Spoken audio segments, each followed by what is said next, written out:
guys, well, I haven't had a whole lot of progress on doing too many improvements on the truck. I've pretty much just been trying to get all the kinks worked out, and we've had quite a few issues actually. It hasn't been my best go at this thing in the first 500 miles, but I wanted to go over the things I've ran into, and probably the two biggest issues are the torque converter bolts and the dash completely dying on me.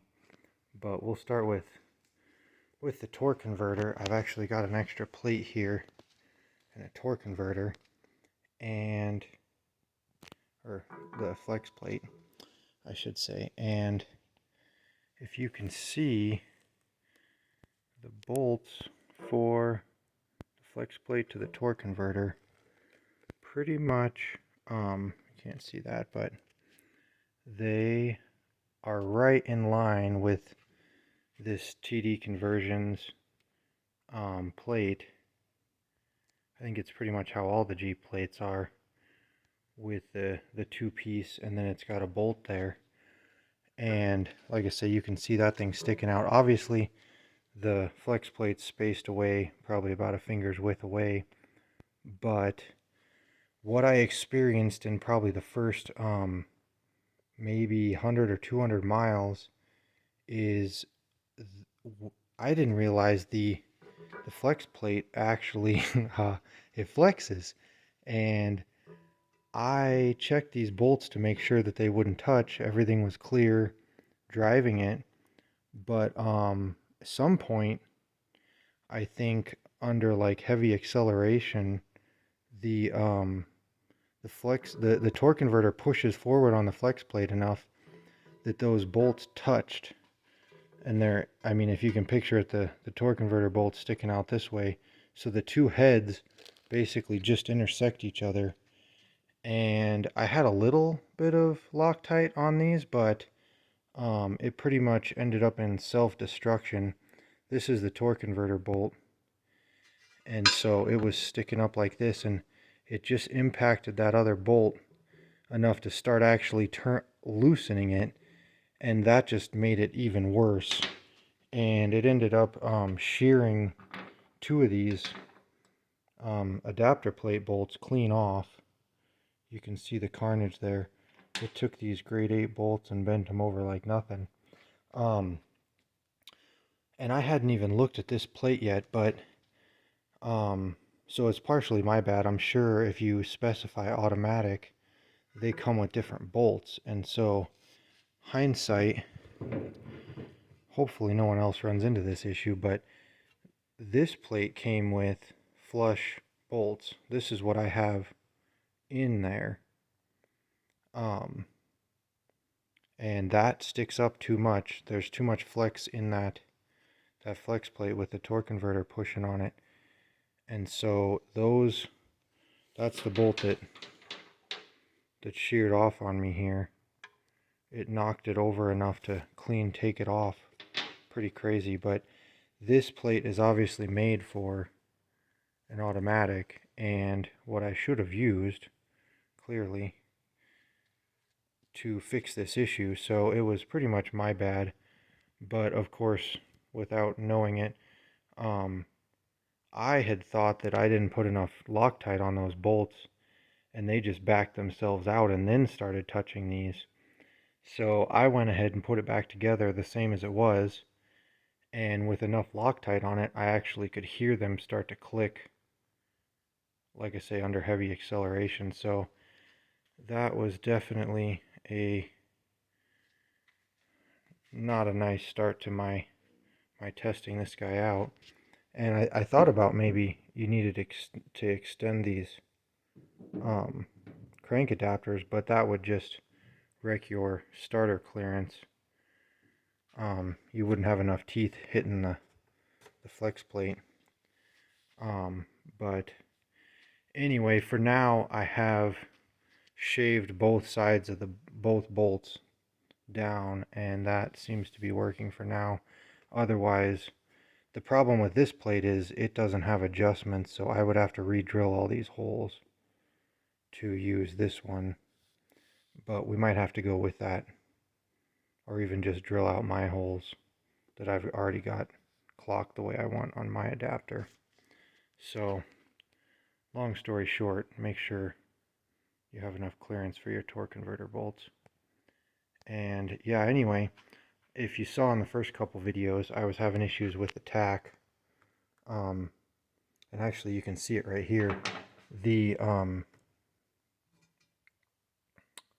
AW4, or the 4.0 Cherokee engine, it's got these 4 spaced signals going around, and there's 3 of them. Well, the 360 V8, it just has 6 evenly spaced notches, and so I was planning on just filling in these 2 to see if I could get that to work, which may work for someone else. But about the time that I was going to take that apart and the adapter plate went out, the entire CAN bus system pretty much crashed on me. I went ahead and had an OBD reader on it, and the whole computer is dying or glitching out. Just leaves, completely goes to nothing. I get a no bus signal down here, and by the time I troubleshoot that, I could already have a set of custom gauges in. And honestly, with the way these gauges are, not having any numbers on them, I really like to be able to see exactly what's happening with how much I'm pushing these engines. A couple of degrees means a lot, especially if I'm raising 10 or 20 degrees on a hill with the coolant temps. I want to know when I'm hitting my warning zone without trying to guess it on those gauges. So I did go ahead and do a custom dash, just like my Toyota has, and you can kind of see there, but I'm going to try and get some matching gauges over on the other side. I just have 3 of them for now, but anyway, still has the ultra gauge here. If I can get it to light up here. There it is. You can see, gives you all kinds of nice readings, so you don't have to mess with a lot of the gauges. And I'm actually going to see if I can get, since I'll be hooking up the vehicle speed sensor for cruise control, and I'm using a NP231 with the, you can get all the different gears to adjust speed.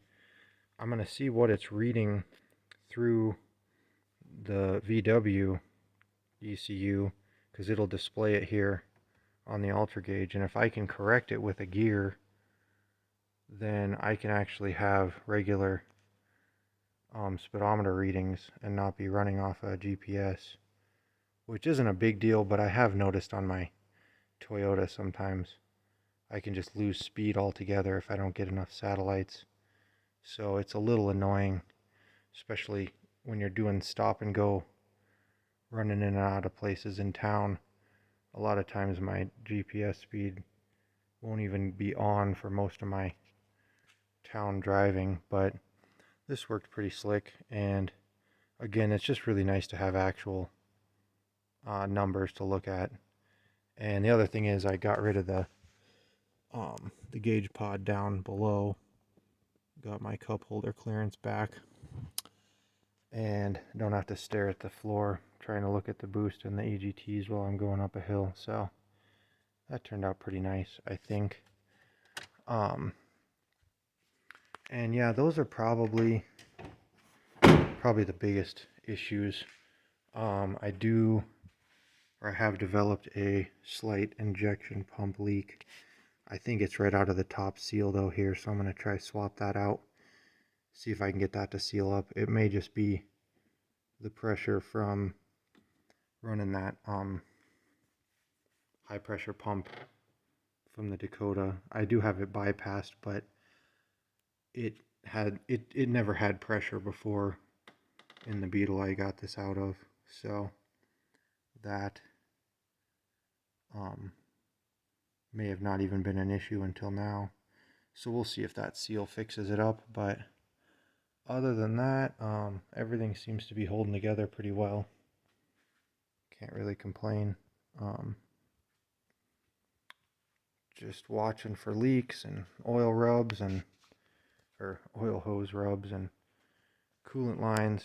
There's a lot of stuff different and changed, so that's probably your biggest thing on these swaps is it takes a couple thousand miles of just watching stuff and looking for issues to come up, because nothing is how it was from the factory. So that's about it though. We're still getting the miles on it and getting all the issues worked out.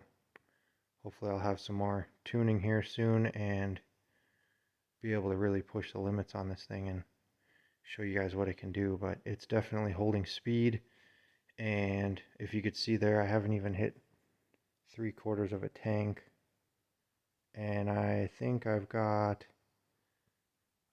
maybe 120 miles, and I would have been below half a tank already with the 360. So I haven't started checking mileage on it yet, but I can already tell it's way better than it was. So stay tuned for more.